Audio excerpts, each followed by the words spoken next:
પૂજારી મહારાજનો હાર પહેરા એટલે સાક્ષાત નારાયણ મુનિ દેવ આપણને હાર પહેરાવે એવી ભાવના કરજો. કારણ કે ભગવાન તો કોઈને યારે કઈ ક્યારે કહેતા નથી. જે હોય એ પૂજારી છે તો ભગવાન છે, ભગવાન છે તો પૂજારી છે. કોણ સેવા પૂજારી જ કરે ને 24 કલાક. એને રાતે પાણી ન પાયું તો રાતે 12 વાગે આ નવીન મહારાજ કે જગાડીને મને કે પાણી કેમ નથી આજ મને પાયું.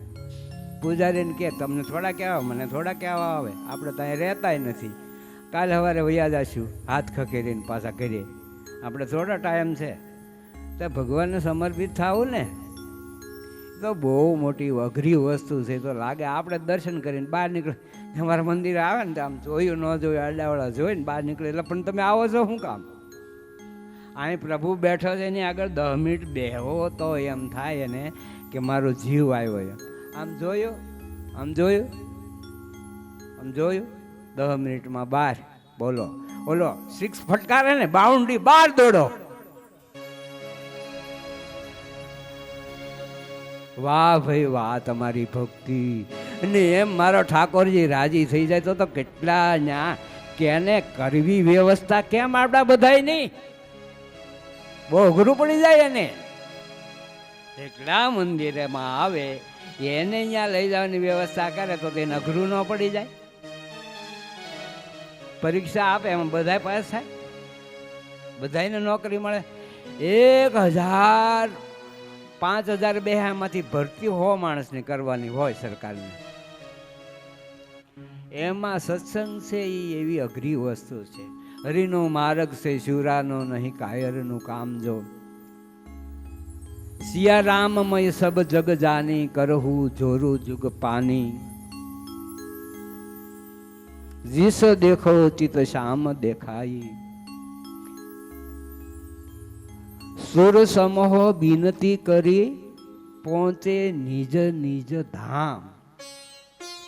जग निवास प्रभु प्रगटे, अखिल लोक विश्राम.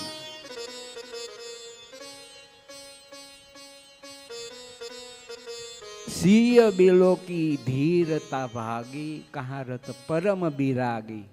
तन मन बचना उमंग अनुरागा, तन मन बचना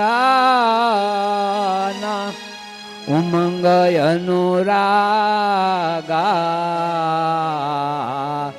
धीर धुरंधर ધીરજ ત્યાગ. આ દુનિયા કેવી છે?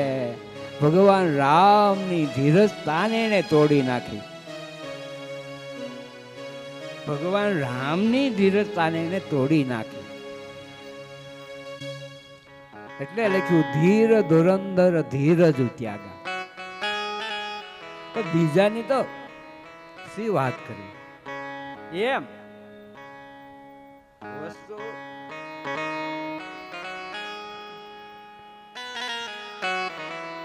તન મન અર પૂછે એ હને એક રતિએ અમે રાખ્યું નથી. શ્રી કૃષ્ણ કૃષ્ણ કહેતા મરશો, પણ બીજું તો નહીં થાય આમથી. વાટે ઘાટે પૂછે વનિતા, કોઈ બતાવો કૃષ્ણને. વાટે ઘાટે પૂછે વનિતા, કોઈ બતાવો કૃષ્ણને. સમ વિના કાંઈ કામ ન સૂજે, કળન પડે કોઈ. પીવીના ફળ પ્રેમીને વળવી તે વસમી સોય. રાજો વાચ શુકો વાચ વર્યાને સતે પ્રશ્ન, કૃતલોકહિતો નૃપ. આત્મવિત સંમતામ પુંસ,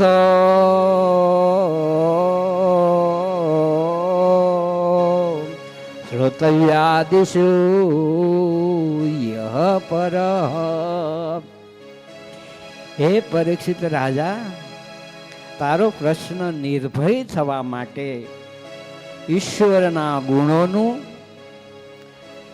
સ્મરણ કરવું, કીર્તન કરવું. રાજા, તને હું આ સૃષ્ટિની રચના કહું. હવે પરીક્ષિત રાજાને શમીકજીનો શાપ થયો. શું કામ? એક દિવસ બપોરના સમયે પૃથ્વીનો સમ્રાટ છે, યુધિષ્ઠિર મહારાજાનો વંશજ છે, એટલે એની પેઢીનો રાજા છે ગયા પછી. એ પરીક્ષિત રાજા બન્યા, મૃગ્યા કરવા માટે નીકળ્યા છે. કૌશિકી નદીને કિનારે શમીક ગુરુદેવનો આશ્રમ છે. ગુરુદેવ વર્ષોથી ભગવાનની આરાધના કરે છે. આરાધના સિવાય ભગવાન મળતો નથી. આરાધના સિવાય ને તપ સિવાય ભગવાન કોઈને મળતા નથી.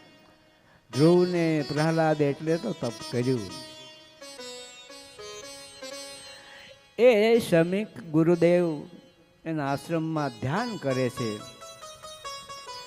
મુનિધીર જોગી સિદ્ધ સંતત બિમલ મન જેહી જાવહી કહીને તીની ગમ પુરાણ આગમ જાસુ કીર્તિ ગાવહી.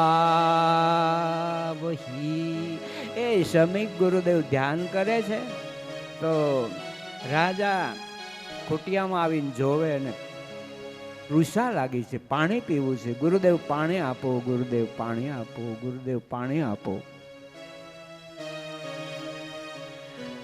ગુરુદેવના હૃદયમાં અખંડ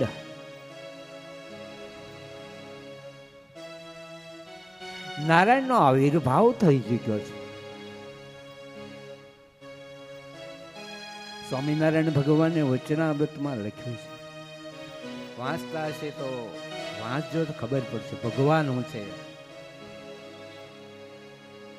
દર્શન કરીને મૂર્તિ તો છે જ, સાધુ રૂપે છે, ભગત રૂપે છે, પૂજારી રૂપે છે, મૂર્તિ રૂપે છે, બ્રાહ્મણ રૂપે છે, આ શાસ્ત્ર રૂપે છે, બધા રૂપે ભગવાન છે જ. પણ ભગવાન સ્વામિનારાયણે લખ્યું છે કે જેના હૃદય, જેના શરીરમાં અમે પ્રવેશ કરી, જન્મથી રાજાના શરીરમાં ભગવાન કે અમારો વાસ છે. કારણ કે ભગવાન રાજા એ ભગવાનનો અંશ માનેલો છે. પરીક્ષિત રાજામાં ભગવાનનો વાસ છે. હવે એને પાણી પીવું છે. ગુરુદેવને ખબર નથી કોણ આવ્યું કોણ ગયું, એને પાણી આપ્યું નહીં, દુધાનમાં હતા. તે હવે રાજા એ તો સંપત્તિ સત્તા એના અતિરેકમાં એને ક્રોધનો આવિર્ભાવ થયો. એને એમ થયું કે એક આમ જોયું તો બાર એક સર્પ મરી ગયેલો પડેલો. બાણી અણીએથી ઉઠાવી અને ઋષિના ગળામાં એને વીંટાળી દીધો. ધોયો ગયો. એનો બાળક 11 વર્ષની અવસ્થાનો શૃંગી કૌશિકી નદીને કિનારે બાળકોની સાથે રમી રહ્યો છે. એને ભૂખ લાગી તો પોતાના આશ્રમમાં આવે છે. હવે ગુરુદેવના આશ્રમમાં આવે, એના પિતા છે, એના ગળામાં એને સાપ જોયો. બાળક આને એરું કરે જોયેલો નહીં તો રડવા મળ્યો. એ બાળક રડવા મળ્યો. પોતાના દીકરાનો રડવાનો અવાજ સાંભળીને શમીક મુનિનું ધ્યાન તૂટી ગયું. ધ્યાનમાંથી જાગ્યા ને જોયું. શમીકે તો શાપ દઈ દીધો. શૃંગીએ તો બ્રહ્મ વાક્યમ જનાર્દન, જેણે મારા ફાધરના ગળામાં સાપ પહેરાયો હોય એનું 7મે દિવસે તક્ષક નાગથી મોત થાય.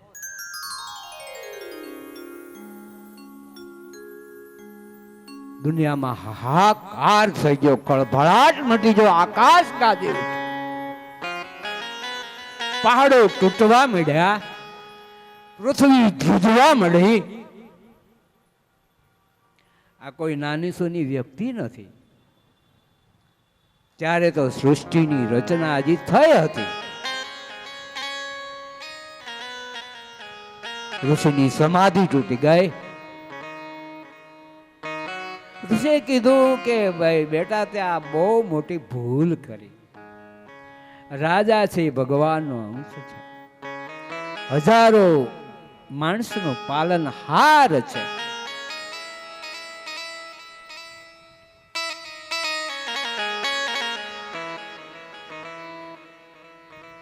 એ શૃંગીને કહે છે કે બેટા, જે થયું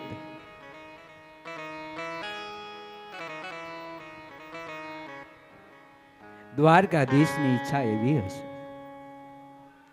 પણ એને સમાચાર આપો કે 7મા દિવસે તક્ષકનાથથી તમારું મોત, મોક્ષને માટે એને જે કરવું હોય એ કરી લે. એ રાજાને લાખ લાખ ધન્યવાદ છે.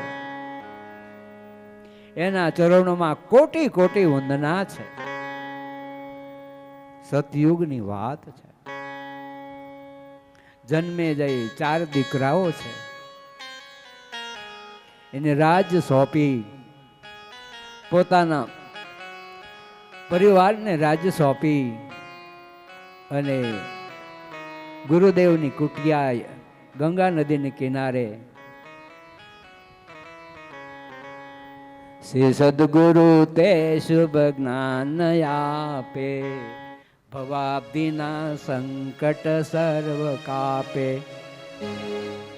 જે પુત્ર કે સંપત આપનારા, તે જાણો જન તે ઠગારા. ગુરુદેવ નિષ્કળાન સ્વામી લખે. તો સુખદેવજી મહારાજ તો પરમહંસોના આચાર્ય છે, બ્રહ્મ સ્વરૂપ છે, દિશાઓ રૂપી. એને કપડા પહેર્યા છે.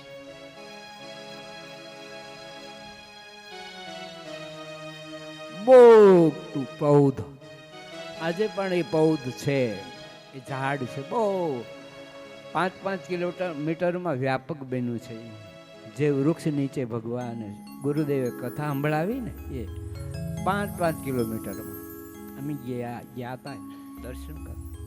તો એ પેડ નીચે પવિત્ર દર્ભના આસન ઉપર બેસીને ગુરુદેવે સુખદેવજી મહારાજે, એ રાજા, તારો પ્રશ્ન નિર્ભય થવા માટે ઈશ્વરના ગુણોનું શ્રવણમ કીર્તનમ વિષ્ણુ સ્મરણમ પાદ સેવનમ અર્ચનમ વંદનમ દાસ્યમ સ્વખ્યાત્મ નિવેદનમ. હવે હે રાજા, એક દિવસ બ્રહ્મા ભગવાન નારાયણ શેષ સ્વરૂપ ક્ષીરસાગરમાં પહોંચ્યા હતા. લક્ષ્મીજી એના ચરણની સેવા કરે છે. કાચબાઓ, ગરુડ એ ભગવાનના ચરણનું સ્પર્શ કરવા માટે આવે છે, પણ લક્ષ્મીજી છે એટલે ભગવાન સમીપે કોઈને આવવા દેતા નથી. બધાય દૂરથી વંદન કરીને વયા જાય છે. તો એક દિવસ એ ક્ષીરસાગરમાં પડેલા નારાયણે બ્રહ્માને આજ્ઞા કરી કે તમે સૃષ્ટિનું સર્જન કરો. બ્રહ્મા ચોતરફ જોવા લાગ્યા તો કોઈ ઠેકાણે જળ સિવાય કંઈ દેખાતું નથી. તપો મે હૃદયમ સાક્ષાત તપસો મે નઘ. ત્યારે બીજી વાર નારાયણના નાભીમાંથી અવાજ આવ્યો કે તપ એ મારું હૃદય છે. તો બ્રહ્માને એમ થયું કે લે, આ કમળના નાળમાંથી જ મારો જન્મ થયો છે, એમાં હું તપ કરવા માટે અંદર પ્રવેશ કરું. તો ફરીવાર પરીક્ષિત એ ચતુર્મુખ બ્રહ્માએ એ કમળના નાળમાં પ્રવેશ કર્યો છે અને પોતાનું જન્મ સ્થાન ગોતે છે, પણ એને જડ્યું નથી. 1000 વર્ષ તપ કરીને પાછા બહાર આવ્યા. પ્રભુની આજ્ઞા છે કે સૃષ્ટિની તમે રચના કરો. એ પરીક્ષિત, તો જે ઈશ્વરના ગુણોનું સ્મરણ કરવું, બ્રહ્મ તેજની ઈચ્છાવાળા પુરુષો બ્રહ્મની પૂજા કરે છે. જેને પ્રજા દક્ષાદિ એને વશ કરવાની ઈચ્છાથી દક્ષાદિને પૂજે છે. જેને લક્ષ્મીની ઈચ્છાવાળા રોજ એ પરીક્ષિત અગ્નિની પૂજા કરે છે. સ્વર્ગ આદિ 12 આદિત્યો ની પોતાની પ્રજાને વશ કરવા માટે પૂજા કરે છે. એ પરીક્ષિત સાધ્ય દેવોની પૂજા કરે છે.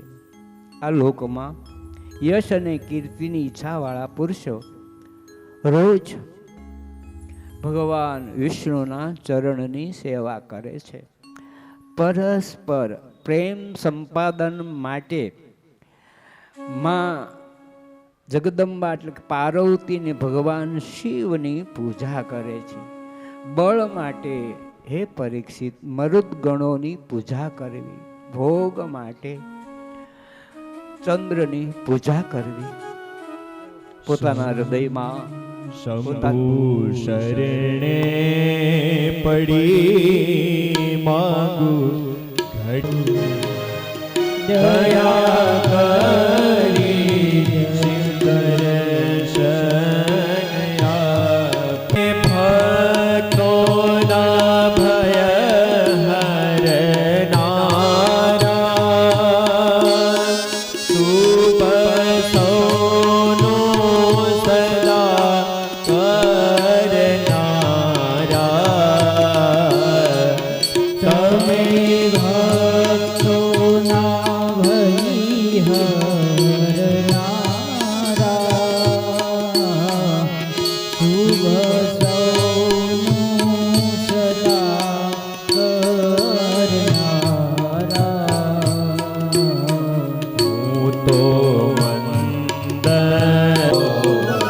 દયા કરી શિવ દર્શન આપો રે ઘડી કષ્ટ કાપો દયા કરી શિવ દર્શન આપો.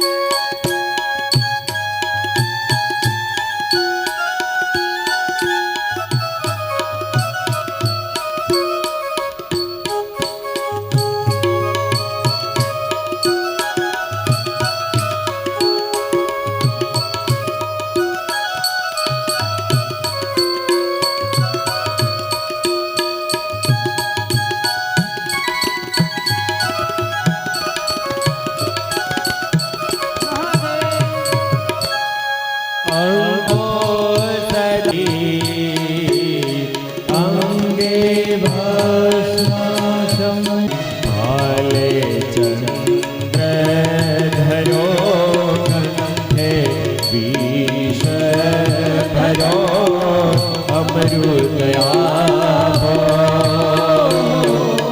દયા કરી શિવ દર્શન આપો. શંભો શરણે પડી માગુ ઘડીએ ઘડી કષ્ટ કાપો દયા કરી શિવ દર્શન આપો.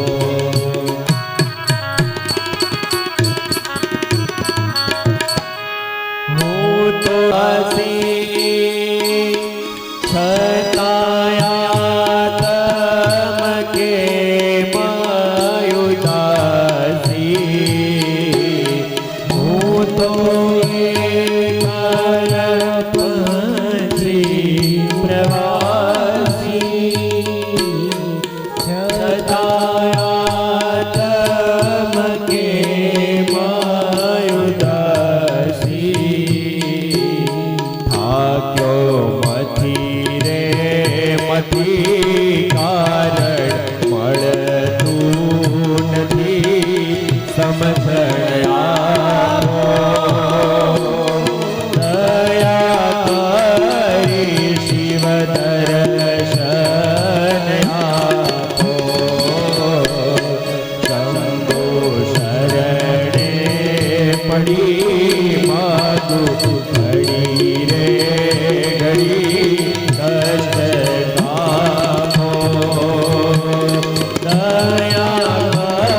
તિજોરી હોય છે, પણ ભગવાન ચરણની સેવાની જે સંપત્તિ છે, આ લોકની જે સંપત્તિ છે, એને સમર્પિત કરવા માટે, સાચવવા માટે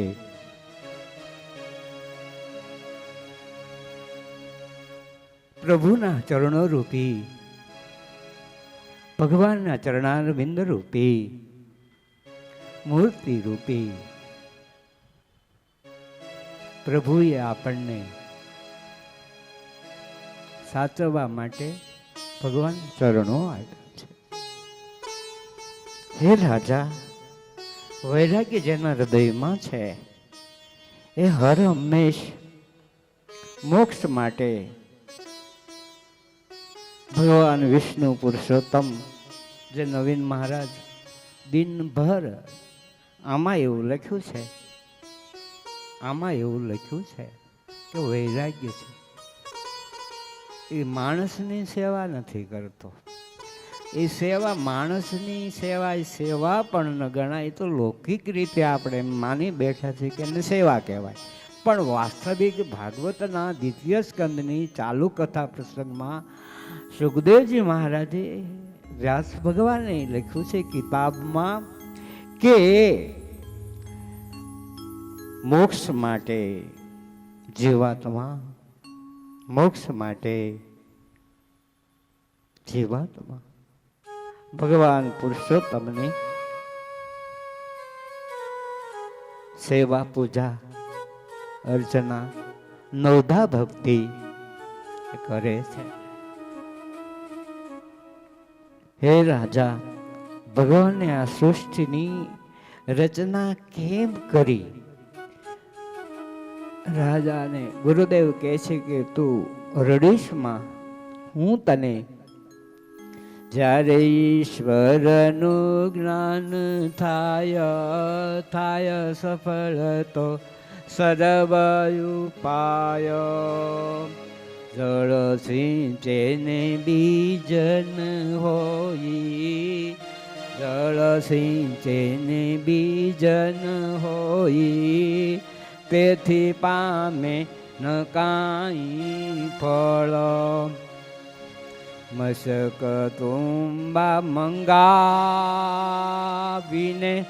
કહું કટીએ બાંધે કોય, શરણય ઉતરે સિંધુને જે અતિ અગાધ છે તોય. એક ભટ્ટ હતા, ભગવાન રામની રામાયણની કથા કરતા હતા. 9 દિવસની કથા હતી. તો પંચવટીની એમાં ભટ્ટે કથા કરી અને આપણે બધાએ સાંભળી. તો એમાં એવું આવ્યું કે મારીચ, સુબા મારીચ હોનાનો મૃગ બની ભગવાન એને રામ બાણ લઈને મારવા જાય. કારણ કે સીતાજીએ કીધું ને મારે ઓલી હોનાની કંચુકી પહેરવી, એવું વેન કર્યું. ભગવાનની ઈચ્છાથી જ વેન કર્યું, પણ ભગવાનને તો જવું પડે. એટલે ભગવાન તો ગયા. મારીચે વિચાર કર્યો કે 2 જગ્યાએથી મૃત્યુ છે. જો રાવણે કીધું છે કે તું મૃગ નહીં બન તો મારી નાખીશ, ને સોનાનો મૃગ બની, માયાવી મૃગ બની નિજ પરમ પ્રીતમ દેખી લોચન, સુફળ કરી સુખ પાઈ લો. નિજ પરમ પ્રીતમ દેખી લોચન, સુફળ કરી સુખ પાઈ લો. શ્રી સહિત અનુજ સમેત દેવ રઘુનાથા. એ મારી જ એ રાક્ષસ છે, પણ એનો વિચાર બહુ દિવ્ય સુંદર છે. એ કે રામાદપી મર્તવ્યમ રાવણાદપી મર્તવ્યમ ઉભયો રપી મર્તવ્યમ ન રાવણાત રામાત મર્તવ્યમ. ના પાડીશ તો રાવણ મારી નાખશે અને સોનાનો મૃગ બનીને જાશ. એ કુટિયાની આગળ નીકળીશ. સીતાજી માયાવી મૃગ છું એટલે મોહિત થશે. એ ભગવાન રામ મને મારવા આવશે. રામના હાથે મરીશ તો મને મુક્તિ મળશે. અને સીતા રામના મને દર્શન થશે, માટે મારે રામના હાથે જ મરવું છે. જ્યારે ઈશ્વરનું જ્ઞાન થાય થાય સફળ તો સર્વયુપાય. જળ સિંચે ને બીજ ન હોઈ તેથી પામે ન કાંઈ ફળ. નદીને તરવી હોય, સ્વામીએ લખ્યું છે, ગુરુદેવે લખ્યું છે કે નદીને તરવી હોય તો તુમડા બાંધીને તરાશે. પણ આપણે જ્યારે સંસાર સાગરને તરવો છે ત્યારે ગુરુ રૂપી, ભગવાન રૂપી, પરમેશ્વર રૂપી, ઈશ્વર રૂપી, નારાયણ રૂપી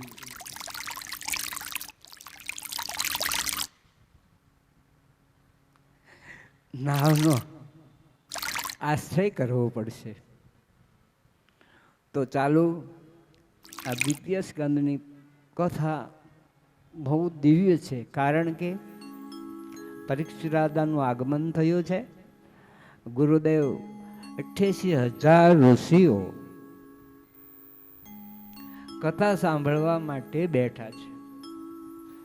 એટલે એ પરીક્ષિત રાજા આ સૃષ્ટિમાં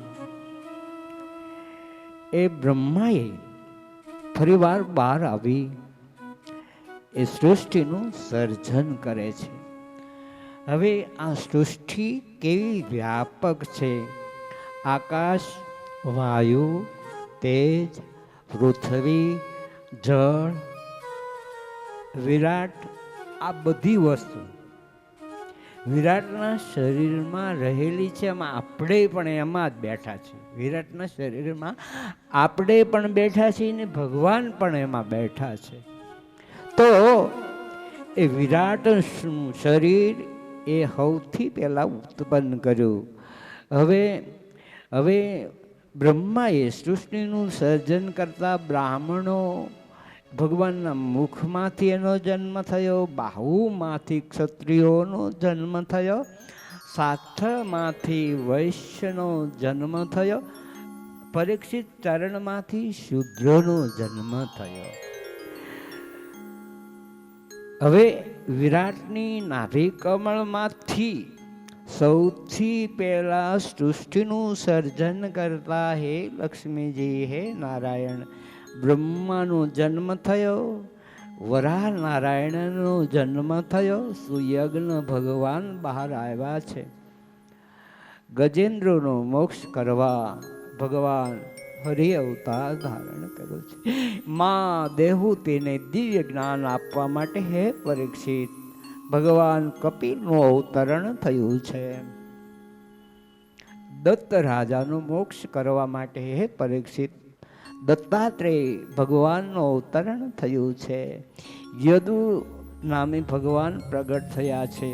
8મા સનકાદિક સ્વરૂપે ભગવાન પ્રગટ થયા છે. નરનારાયણ ભગવાનનું અવતરણ થયું છે. જે નરનારાયણ ભગવાન આપણા સ્વામિનારાયણ ભગવાન સ્થાપિત અમદાવાદ કાળુપુર સ્વામિનારાયણ મંદિરમાં જે સાક્ષાત એક વખત જીવ દર્શન કરે મન કર્મ વચનથી તેને મુક્તિ મળે. એ નરનારાયણ ભગવાન એ મંદિરમાં 24 કલાક આપણા માટે તપ કરે છે. અને પૃથુ રાજાનો જન્મ થયો છે. 10મા ઋષભદેવ ભગવાનનું અવતરણ થયું છે. જે ઋષભદેવ ભગવાને જૈન ધર્મની સ્થાપના કરી છે. હજારો લોકો, ગઢા બુઢા નહીં હો, 10 વર્ષના યુવાન ને યુવતીઓ દીક્ષા લે. કેટલી બધી વસ્તુ એને લગ્ન જેવો માહોલ કરે ને બધી વસ્તુ પછી ઉતારી નાખવાની. એક એ લોકોના કપડાં અને જોડી સિવાય કાંઈ રાખવાનું નહીં, હાઈલાઇલ જ કરવાનું, ભૂખ્યા રહેવાનું ને હાઈલાઇલ જ કરવાનું, બેહવાનું નહીં. જ્યાં સુધી જીવે ત્યાં હાઈલાઇલ જ કરવાનું. અને બધા પૈસા ભેગા કરીને પથરામાં જ નાખવાના, પથરામાં જ.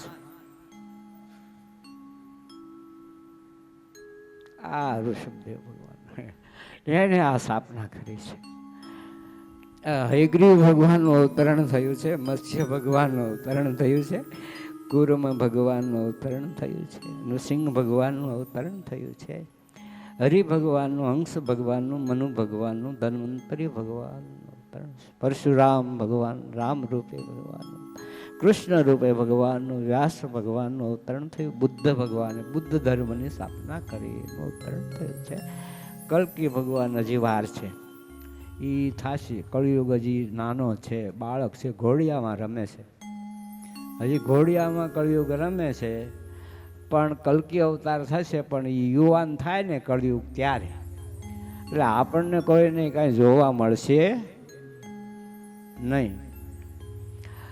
બ્રહ્માએ કીધું કે મને બંધન ન થાય એવી હે ભગવાન મારી ઉપર કૃપા દૃષ્ટિ કરો. તો દક્ષ લક્ષણવાળો એમ ભાગવતની જે કથા છે એ રાજા એ નારાયણે બ્રહ્માને કહી અને મેં તને કહી. શુકોવાચ એવમે તત્પુરા પૃષ્ઠ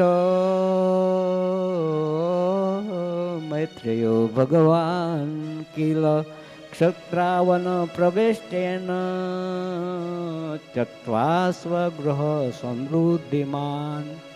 તો સુખદેવજી મહારાજ કહે છે કે હે રાજા, એક દિવસ તમારા દાદા વિદુર એમણે હસ્તિનાપુરનો ત્યાગ કરી અને જંગલની ગંગાની કિનારે કુટિયા બનાવી. પરીક્ષિત આરાધના કરવા માટે રાજાનો પ્રશ્ન છે કેમ આવ્યા, શું કામ મારા દાદાએ ઘરનો ત્યાગ કર્યો. સુખદેવજી મહારાજ કહે છે કે એક દિવસ ધૃતરાષ્ટ્રએ વિદુરને પોતાના મહેલે બોલાવ્યા. પોતાના ભાઈ છે વિદુરજી આવ્યા છે. વિદુરજી બહુ વિનમ્ર છે. પોતાના વડીલ ભાઈ ધૃતરાષ્ટ્રને ગાંધારી અને વંદના કરી એની પૂજા કરી અને બાજુમાં બેઠા. ત્યારે ધૃતરાષ્ટ્ર કહે છે કે ભાઈ બહુ દિવસે તું મારા મહેલે આવ્યો.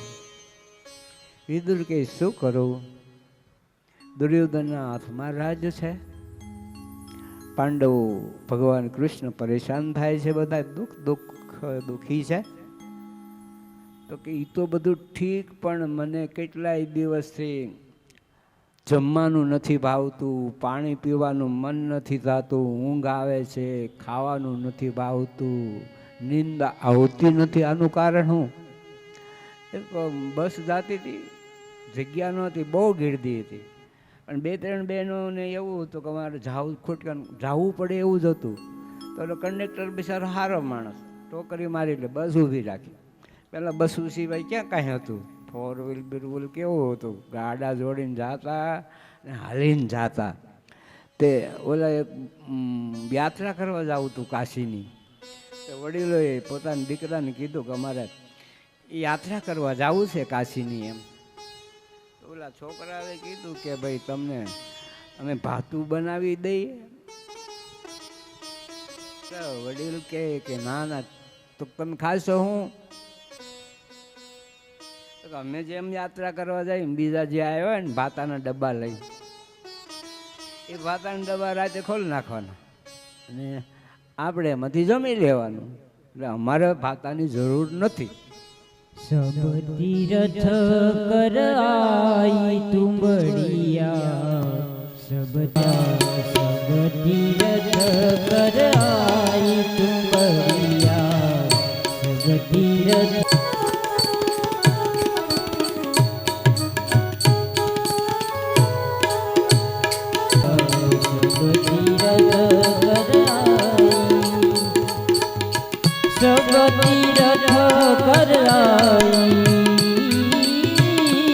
ક્યાંમાં રહેતા વિદુર પોતાના ભાઈ ધૃતરાષ્ટ્રને મેં લઈ આવ્યા છે.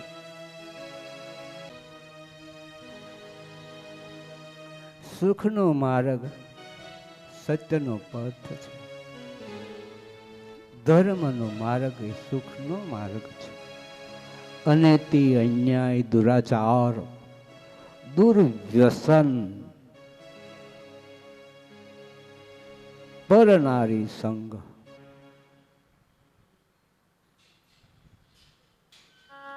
નરકનું દ્વાર છે. એ બધી જ વસ્તુ તમારા દીકરા એમાં કાંઈ ન ઘટે.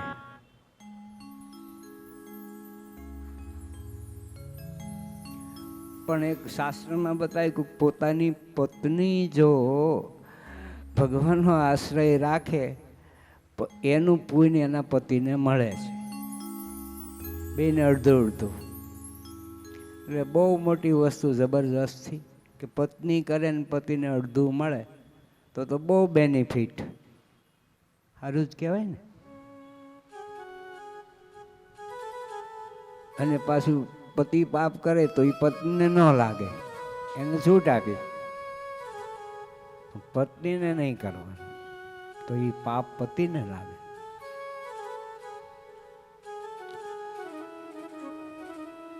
વિદુરજી કહે છે કે ભાઈ તમને નિંદા નહીં આવવાનું કારણ, ભૂખ નહીં લાગવાનું કારણ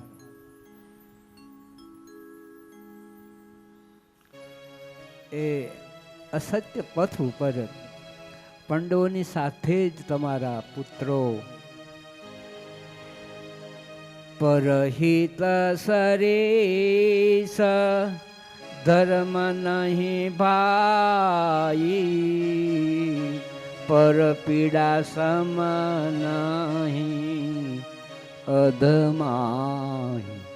પરહિત સરીસ ધર્મ નહીં ભાઈ, પર પીડા સમ નહીં અધમાહી. વિપત્તિ કાલ કર સંત ગુણ નેહા, શ્રુતિ કહ મિત્ર ગુણ એહા. જેન મિત્ર હોય દુખીએ દુખારી, તિનહી બિલોકત પાતક ભારી. કાય જાણો હરી તું કાઢ મારું જ્ઞાન લઈ જાય. કાય ન જાણો કાય ન જાણું રે, કાય ન જાણું રે, કાય ન જાણું. હરી તું કાઢ મારું જ્ઞાન લઈ જાય. કાય ન જાણું હરી તું કાઢ મારું જ્ઞાન લઈ જાય. કાય ન જાણું.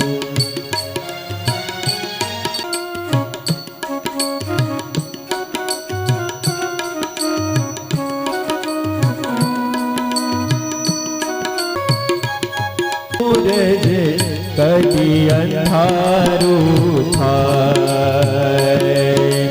હે મારી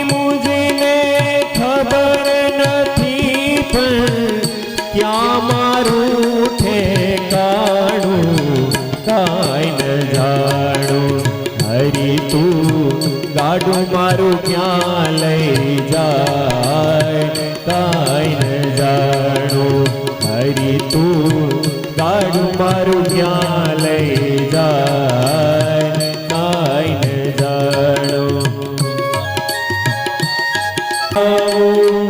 ક્યાં જવાનું ક્યાં મારે રહેવાનું અગમ નિગમનો ખેલયા ગોચર મનમાં મૂંઝાવાનું હે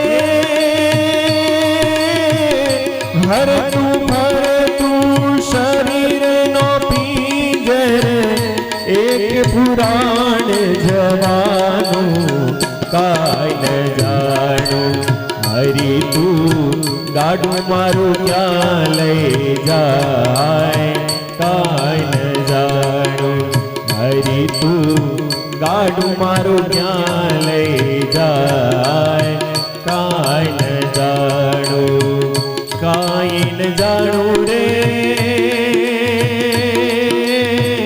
કાંઈ ન જાણું રે કાંઈ ન જાણું હરી તું ગાડું મારું ક્યાં લઈ જાય કાંઈ ન જાણું હરી તું ગાડું મારું ક્યાં લઈ હરી ઓમ વિઠ્ઠલા વિઠ્ઠલ વિઠ્ઠલ વિઠ્ઠલા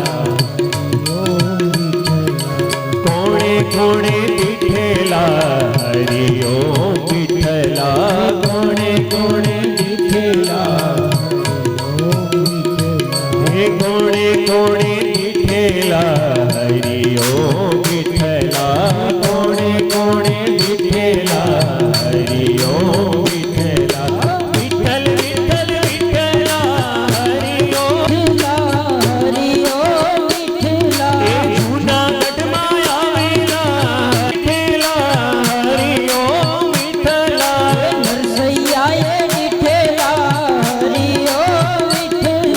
કાશીમાં આવેલા હરી ઓમ વિઠ્ઠલા કાશીમાં આવેલા ભક્તજનોએ દીઠેલા હરી ઓમ વિઠ્ઠલા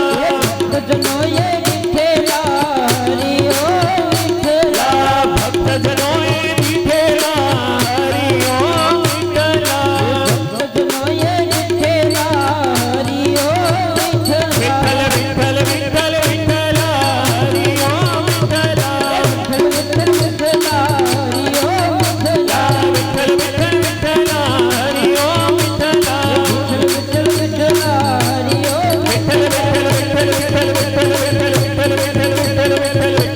વિઠ્ઠલા હરી ઓમ વિઠ્ઠલા વિઠ્ઠલ વિઠ્ઠલા હરી ઓમ વિઠ્ઠલા ઓમ નમઃ શિવાય ઓમ નમઃ શિવાય ઓમ નમઃ શિવાય પણ કરીને માર ખાવા હાટું કે મારું નામ 3 ધમાચા ઓલે માર્યા હો મારીને તો વયો ગયો અને માર્યા ને એમાં બીજા 3 એના મિત્રો હતા ને ભાગી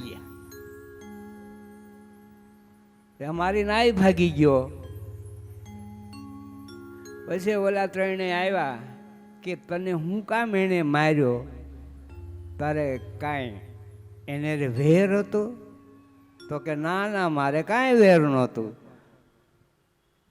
પણ મેં મારું નામ સાચું કહી દીધું ને એટલે મને માર્યો એમ સાચું કહેવામાં માર ખાવો પડે એવું આ જગત છે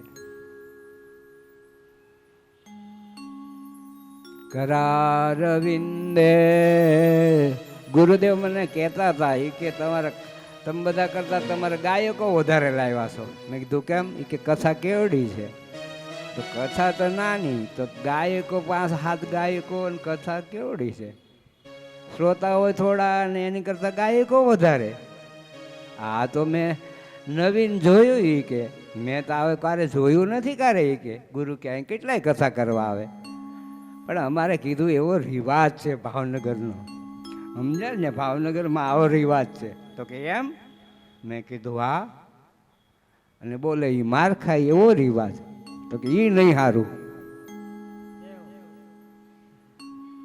બાકી બધું સારું કરારવિંદેન પદારવિંદમ મુખારવિંદે विनिवेशयन्तं वटस्य पत्रस्य पुटेशयत् देव गोविन्ददामोदरमाधवेति विक्रेतुकामाखिलगोपकन्या मुरारिपादा प्रीतचित्तवृत्ति दध्यादिकमो हवशादवोच गोविन्ददामो दरमाधवेति गृहे गृहे गोपवधू कदम्बा सर्वे मिलित्वा समवाप्ययोगं पुण्यानि नामानि पठन्ति नित्यं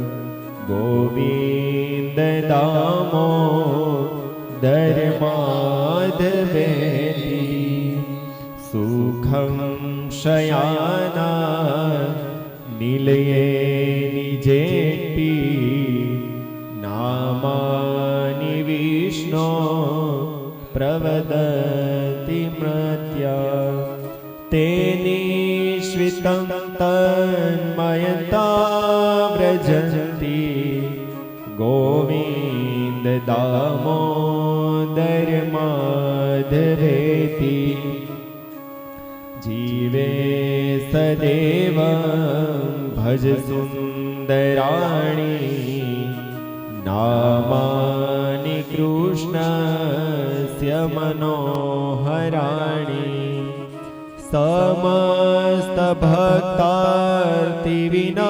समस्तभक्तार्तिविनाशनानि गोविन्ददामोदरमाधवेति सुखावसाने इदमेव सारं दुःखावसाने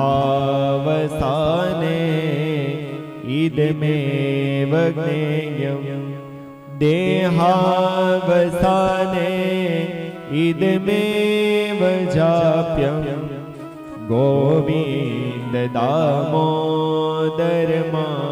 गोविन्ददामोदरमाधवेति श्रीकृष्ण राधा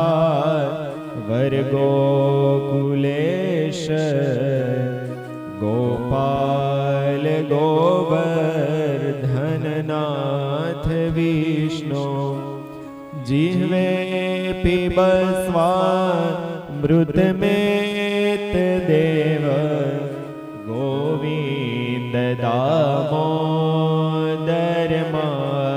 गोविन्ददामोदरमाधवेति गोविन्ददामोदरमाधवे ભોગ ધરાવે ત્યારે એ મંત્ર બોલે છે ત્વદીય વસ્તુમ તુભ્યમ, તારી વસ્તુ અમે તને આપીએ છીએ. ત્વદીય વસ્તુમ તુભ્યમ ગોવિંદમ સમર્પયામિ. તો આ કથા નિમિત્તે જે અમારી આજે જ ઉતર્યા ગિરીશ દાદા, એના 5000 રૂપિયા કથા નિમિત્તે એને દેવાના ભાડાના એ બધા આપ્યા સિવાયના પ્લસ 5000 રૂપિયા કથા નિમિત્તે એણે દાન કર્યું છે. તો તાળીઓ પાડી અને વધાવીએ. એની આખી બોડી આપણે ઘડી પૂજા કરીને સેવા કરીને તો બધું કરી આપણી ફરજમાં આવે છે. આપણે કાંઈ એવા એટલા બધા સારા નથી, આપણી ફરજમાં આવે એટલે કરો, પણ એને ફરજમાં નથી આવતું ને એ આ જગતની પોતે એમડી ડૉક્ટર છે કે સામાન્ય વ્યક્તિ નથી, પણ એને આખી બોડી સેવા કરવા માટે સર્જી છે. એ ભંડારીયા ગામ છે, ત્યાં ગામડું છે, બધાને ખબર અમુક છે ત્યાંનું એનું ગામ વતન. ત્યાંથી સ્વામિનારાયણ ભગવાનનો સત્સંગ, નિષ્ઠાવાળા હરિભગત છે એ કાંઈ જેમ તેમ નિષ્ઠાવાળા મોટા મોટા સાધુ હોય ને એ એના બધા એ ગુરુ છે એના. એટલે નાની સૂની વ્યક્તિ નથી. પણ એને ભગવાનનો મહિમા જેવો અપાર સાક્ષાત એના હૃદયમાં સ્વામિનારાયણ ભગવાન બિરાજે છે. અને વ્યાસભાઈના મિત્ર એમણે લગભગ આ કથા નિમિત્તે એમણે દાન આપેલું છે. તો એ તો બધું ઠીક, હવે લૌકિક વ્યવહાર છે આ બધો, પણ આપણે તો ભગવાનને પામવું છે એટલે કથા કરીએ. કથા નાની ભલે, પણ આપણે આ મારાય પુણ્ય છે, નકર અહીં કાશીમાં કથા કરવા હું ક્યાંથી આવું ને તમે મને અધર બેહારીને કથા કરો અને તમે સાંભળો, એ બહુ મોટી વસ્તુ કહેવાય ને. મારા કેટલા પુણ્ય છે, એમાંય આ ભગવાનના સાનિધ્યમાં સબરેશ્વરે કેટલા મારા પુણ્ય છે ને કેવું મારું ગયા જન્મનું તપ હશે. તો બહુ મોટી વસ્તુ છે આ. હળવે પુણ્ય આ વિપુલની બોલે છે કંઈક, હળવે પુને હોય નહીં. અત્યારે ઘનશ્યામભાઈ મને વાત કરી કે આ શરબત અહીં ભગવાનની સેવા કરે છે. નવીન મહારાજ પૂજારી નાનપણથી જ સત્સંગમાં બેસી ગયા છે, તો એમના તરફથી એને એમ થયું કે આવું સરસ મજાનું સ્વામી સત્કર્મ કરાવે છે, તો એમના તરફથી બધાયને એમને આશીર્વાદ આપજો. એમના તરફથી શરબત છે, બધા તાળીઓ પાડો, એમને વધાવો, અભિનંદન આપો, કોંગ્રેચ્યુલેશન હું પણ આપું છું. અને એને ભગવાન ખૂબ દીર્ઘાયુષ્ય આપે અને ખૂબ તમે ફરીવાર આવો ત્યારે પણ એ શરબત પાય અને ભગવાનની સેવા કરે છે. તો વ્યાસદાદા કહેશે કંઈક કહેવાનું છે. બોલો ગોપીનાથજી મહારાજ કી જય. વ્યાસને બિરાજમાન એવા શ્રી સ્વામીના ચરણોમાં મારા કોટી કોટી વંદન. તમામ શ્રોતાજનોના હૃદયસ્થ મહાપ્રભુને મારા કોટી કોટી વંદન. હવે અહીંયા આપણે મહાભાગ્યશાળી છીએ. ભગવાન બોલાવે ને તો જ આપણે આવી શકીએ. પૈસા કાંઈ બહુ એવું નથી કે પૈસાદાર જ આવી શકે, પણ જેને ભગવાન બોલાવે ને એ જ આવી શકે, બાકી કોઈ આવી શકતું નથી. પહેલા જમાનામાં કાશીની યાત્રા કરે ને અને હાલીને આવે ને પછી આવે ને તો આખું ગામ ઢોલ વગાડીને એનું સન્માન કરે. શું કામ? કે કોઈ અરે રોહિદાસ એક ચમાર હતા, પણ એને સંકલ્પ હતો કે ગંગાજીમાં એક વખત નાવું છે. તો સાધુનું મંડળું નીકળ્યું એટલે એને ખબર હતી કે ભગતનું ગામ એનું ઘર છે. એની કુટિયામાં એ સાધુનું મંડળ આવીને કહે છે કે તમારે આવવું છે? તો કે ક્યાં જાઓ છો? હવે અમે તો ગંગાએ જઈએ છીએ સ્નાન કરવા માટે. તો કે તમે એક કામ કરો, મારે આવવું છે પણ મારું શરીર હવે મારું કયું કરતું નથી અને હું ન આવી શકું, પણ મારી આ 5 રૂપિયાની ભેટ ગંગાજીને કહેજો કે મૂર્તિમાન રોહિદાસે આપી છે. તો મૂર્તિમાન ગંગાજી આવીને મારી ભેટનો સ્વીકાર કરશે એવી મારી ભક્તિ છે, એવું મારું દૈવ જીવન છે. તો એ સાધુનું મંડળું એ રોહિદાસે આપેલા 5 રૂપિયા લઈને ગંગાના કિનારે આવે છે ને ગંગા મૈયાને પ્રાર્થના કરે છે, હે ગંગા મૈયા, કરોડો જીવના પાપને બાળનારી ગંગા મૈયા, તારા ભગત્યા તારા માટે 5 રૂપિયા દાન મોકલાયેલું તું સ્વીકાર કર અને એને આશીર્વાદ આપ. તો મૂર્તિમાન ગંગાજી આવીને એ ભેટનો સ્વીકાર કરે છે. હવે આજનો જે તમે પ્રસાદ લેવાના છો બપોરે, અને પૂજ્ય સ્વામીને પણ વસ્ત્રો પરિધાન અર્પણ કરે છે એવા વાસંતીબેન પંડ્યા તરફથી છે. એને અહીંના ભગવાનના વાઘા પણ લાવ્યા છે. એને ખૂબ ખૂબ મારા અભિનંદન, ખૂબ ખૂબ આશીર્વચન.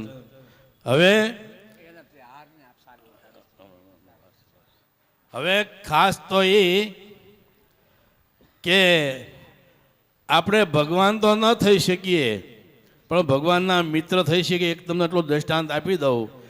એક વૈશાખ મહિનો હતો, ધોમધખતો તાપ હતો, અને એક નાનો બાળક 10-11 વર્ષનું બાળક આ વાસંતીબેન જે ભાવનગરથી આવ્યા છે એમને એમની ઈચ્છા હતી કે મારે ગુરુજીની પૂજા કરવી છે, તો એમના તરફથી હાર અને શાલ ઓઢાડવાની ત્યાંથી લાલાભાઈને કહું કે એમના વતી એ શાલ ઓઢાડી દે, ગોપીનાથજી મહારાજ કારણ કે અત્યારે કી. 11:30 કે કથા પૂરી કરશું ને બપોર પછીનું 3 થી 5 6 સત્ર 2 કલાકનું રાખશું. 3:30, આજે 2 ટાઈમ છે, કારણ કે કાલ તમારે અયોધ્યા છપૈયા જવું છે, તો કાલ કથા કદાચ ન પણ થાય, તો કાલનું સત્ર આજે કરવાનું છે અને કથા હજી બહુ બાકી છે. તો 2-5 મિનિટમાં દાદા બોલે જાય, પછી કથાનો દોર આગળ વધાવે. ઘડિયાળ પણ ચાલી જાય છે, ઘડિયાળની સુઈ 10 પર પહોંચી ગઈ છે. હવે કલાકમાં જ આપણે પૂરું કરવાનું છે. એટલે એ છોકરો ખરા તડકાનો રાષ્ટ્રધ્વજના ફ્લેગ લઈ ઝંડા લઈને વેચતો હતો.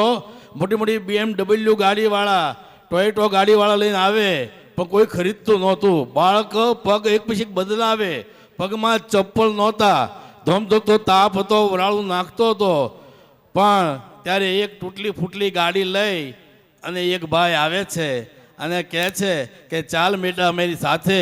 નજીકમાં એક ફૂટવેરની દુકાન છે, એના માપના એને બૂટ પહેરાવે છે.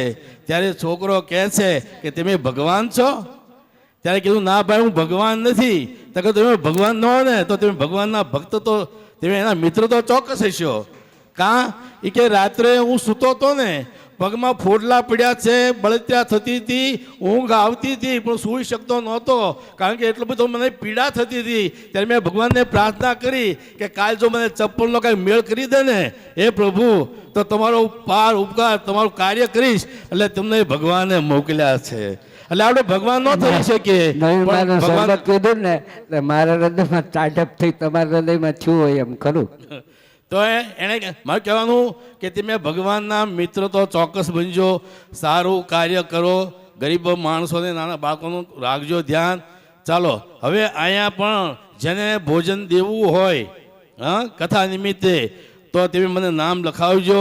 તો આ કથાના નિમિત્તે આ કાશી ક્ષેત્રની અંદર આ પુણ્યનું ભાથું તમે બાંધી શકો છો. હવે 5000 રૂપિયા અમારા ગિરીશ દાદા જોશી જે છે એણે કથા નિમિત્તે પોતાનો ફાળો તો આપ્યો જ છે, ઉપરાંત 5000 રૂપિયા આપ્યા છે. ઇન્દુબેન જીતુભાઈ જે સુરતથી આવ્યા છે એણે પણ 501 રૂપિયા આપ્યા છે. એટલે જેને ઈચ્છા હોય એ મને લખાવજો. બોલો ગોપીનાથજી મહારાજ કી જય करारविन्दे न पदारविन्दं मुखारविन्दे विनिवेशयन्तं वटस्य पात्रस्य पुटेशयानं बालं मुकुन्दं मनस्वा स्मरामि. દેવજી મહારાજ કહે છે કે હે રાજા, હું તને 88,000 ઋષિની બીચમાં એ પરીક્ષિત દરેક જગ્યાએ જેનું મન ભટકતું રહે, જેના મનમાં દૃષ્ટિમાં પ્રભુ દેખાય એ પરીક્ષિત. જલેબી પાડી હોય ને તો રોટા નહીં ફેરવાય, પણ ઓલો જલેબી પાડનારો જ ફેર્યા કરે ને તો જલેબી પડે નહીં, ત્રિશૂળ પડે. એમ આપણે ફેરાફેર કરશું ને તો ઈશ્વર મળશે નહીં. સુખદેવજી મહારાજ કહે છે કે એ રાજા, ધૃતરાષ્ટ્રની વિદુરથી દિવ્ય જ્ઞાન આપી અને એને કુટિયામાં આવ્યા છે. ભગવાન દ્વારકાધીશને નિમંત્રણ મળ્યું છે. તો દુર્યોધનની રાજધાનીમાં પ્રભુ પધાર્યા છે. ખૂબ ભગવાનનું સ્વાગત કર્યું છે, પણ ભગવાન દ્વારકાધીશની વાત હજી મધ્યસ્થ બનીને આવ્યા છે. એ વિદેશ મંત્રી બનીને આવ્યા છે ભગવાન. ત્યારે દુર્યોધનને એમ કહે છે કે તને જોઈ આપું પણ તું રાજ્ય આપી દે. ત્યારે એ એમ કહે છે કે રાજ્ય નહીં અને 100ની જેટલી પૃથ્વી પણ મારે એને દેવી નથી. તો ભગવાન કે યુદ્ધ કરવું પડશે. ભગવાનને કહે છે દુર્યોધન કે આઈ એમ રેડી, યુદ્ધ કરવું છે અને મરવું પણ છે. તમે બધા મરી જશો તો રાજ કરશે કોણ અને કોની ઉપર રાજ કરશે? તો કે જે મારે તો યુદ્ધમાં કરવું, યુદ્ધમાં જેનો વિજય થાય એ રાજ્ય ચલાવશે. ભગવાન દ્વારકાધીશ તો ત્યાંથી વિખૂટા પડી અને વિદુરની ઝૂંપડીમાં ભગવાન આવીને કહે છે કે મને બહુ ભૂખ લાગી છે. અને સુલભાજી પોતાની કુટિયા, એમાં ભગવાન દ્વારકાધીશ સૂર્ય આવ્યો એવો પ્રકાશ વ્યાપક બન્યો છે. કદેવજી મહારાજ કહે છે કે રાજા વિદુરજીની કુટિયામાં ભગવાન દ્વારકાધીશ એનું આગમન થયું છે. બહુ ભવ્ય સ્વાગત કર્યું છે અને ભગવાનની વધાઈ, ભગવાનને પોતાના હૃદયનો પ્રેમ આપે છે, ભક્તિ આપે છે.